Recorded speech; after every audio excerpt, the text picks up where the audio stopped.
सो hey guys, आज की इस वीडियो में बात करने वाले क्लास 8 हिंदी एनसीईआरटी वसंत बुक का चैप्टर फर्स्ट ध्वनि के क्वेश्चन आंसर। तो हमने इस वीडियो का फर्स्ट पार्ट कर लिया था क्वेश्चन आंसर्स का। अब हम सेकंड पार्ट शुरू करने जा रहे हैं। तो चलिए आइए शुरू करते हैं। हमारा जो क्वेश्चन फिफ्थ है वो ये है कि वसंत ऋतु में आने वाले त्योहारों के विषय में जानकारी एकत्र कीजिए और किसी एक त्यौहार पर निबंध लिखिए। तो इसका उत्तर है वसंत ऋतु में कई त्यौहार मनाए जाते हैं, जैसे वसंत पंचमी, महाशिवरात्रि, होली आदि। होली हमारे देश भारत विश्व का अकेला ऐसा अनूठा देश है जहाँ पूरे साल कोई ना कोई त्यौहार मनाया जाता है। रंगों का त्यौहार होली हिंदुओं का प्रसिद्ध त्यौहार है जो फाल्गुन मास की पूर्णिमा को मनाया जाता है। यानी कि वसंत ऋतु में आने वाले त्यौहार बहुत सारे, जैसे कि वसंत पंचमी, महाशिवरात्रि, होली आदि। होली जो है हमारे देश भारत का त्यौहार है और वो विश्व में एक ऐसा देश है भारत जिसमें पूरे साल कोई ना कोई त्यौहार मनाया जाता है। रंगों का त्यौहार होली हिंदुओं का प्रसिद्ध त्यौहार भी माना जाता है और इसे फाल्गुन मास की पूर्णिमा को मनाया जाता है। यह त्यौहार रंग व उमंग का अनुपम त्यौहार है। जब वसंत अपने पूरे यौवन पर होता है, सर्दी को विदा देने और ग्रीष्म का स्वागत करने के लिए इसे मनाया जाता है। संस्कृत साहित्य में इस त्यौहार को मदनोत्सव के नाम से भी पुकारा जाता है। यह त्यौहार क्या है? रंग और उमंग का अनुपम त्यौहार है। और जब वसंत अपने पूरे यौवन पर होता है, जब वो सर्दी को तो विदा करने के लिए और ग्रीष्म का यानी गर्मी का स्वागत करने के लिए इस त्यौहार को हम मनाते हैं।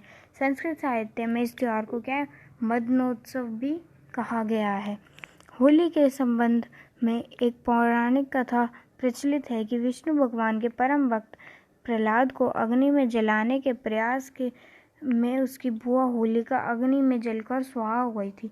होली के पीछे एक पौराणिक कथा है, यानी कि पुरानी कथा प्रचलित है। वो ये है कि भगवान विष्णु के जो परम भक्त प्रहलाद, उनको अग्नि में जलाने के लिए उनकी बुआ ने प्रयास किए थे। होलिका का नाम था उनकी बुआ का। तो वो खुद ही अग्नि में क्या है? स्वाहा हो गई थी। इसी घटना को याद कर प्रतिवर्ष होलिका दहन किया जाता है। इसी घटना को हम हर वर्ष याद करते हैं और हम होलिका दहन करते हैं। दूसरे दिन फाग खेला जाता है। दूसरे दिन क्या खेला जाता है? फाग।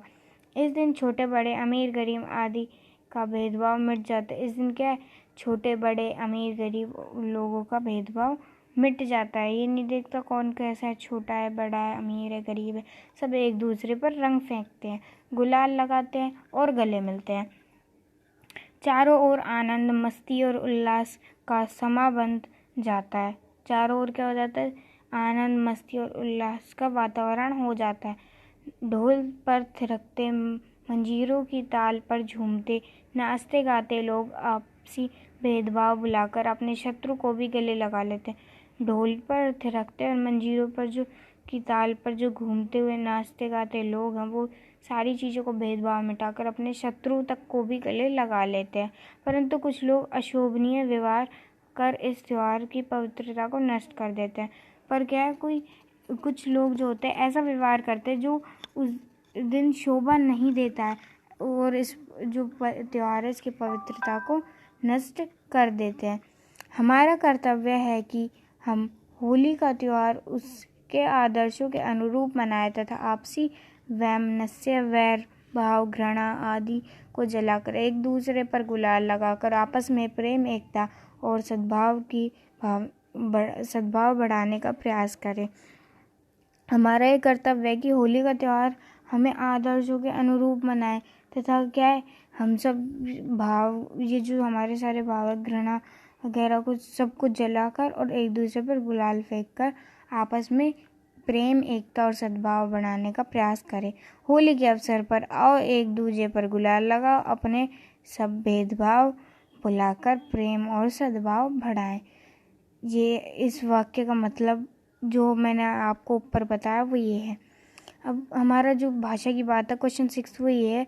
हरे हरे पुष्प में एक शब्द ही एक ही अर्थ में पुनरावृत्ति हुई है। कविता में हरे हरे ये पात वाक्यांश में हरे हरे शब्द युग्म पत्ते के लिए विशेषण के रूप में प्रयुक्त हुए हैं। यहाँ 5 बहुवचन में प्रयुक्त है। ऐसा प्रयोग भी होता है जब कर्ता या विशेष्य एक वचन में हो और कर्म या क्रिया या विशेषण बहुवचन में। जैसे वह लंबी चौड़ी बातें करने लगी। कविता में एक ही शब्द का एक से अधिक अर्थों में भी प्रयोग होता है। 3 बेर खेते वे 3 बेर खाती है। जो 3 बार खाती थी वह 3 बेर खाने लगी है। एक शब्द बेर का 2 अर्थों में प्रयोग करने से वाक्य में चमत्कार आ गया। इसे यमक अलंकार कहा जाता है। कभी कभी उच्चारण की समानता से शब्दों की पुनरावृत्ति का आभास होता है, जबकि दोनों 2 प्रकार के होते हैं, जैसे मन का।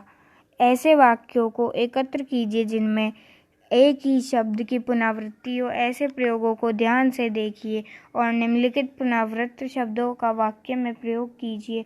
बातों बातों में रह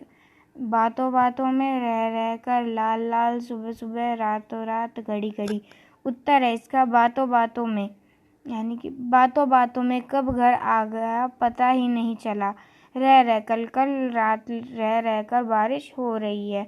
लाल लाल आंखों से पिताजी अमर को घूर रहे थे। सुबह सुबह दादी जी सुबह सुबह ही पूजा करने मंदिर निकल जाती है। तो गाइस ये तो हमारी वीडियो का पार्ट 2। अगर आपको नेक्स्ट वीडियो क्वेश्चन आंसर्स और उसके एक्सप्लेनेशन की वीडियो देखनी और हमारी वीडियो आपको पसंद आए तो प्लीज़ लाइक शेयर कमेंट करना ना भूलें। Thanks for watching.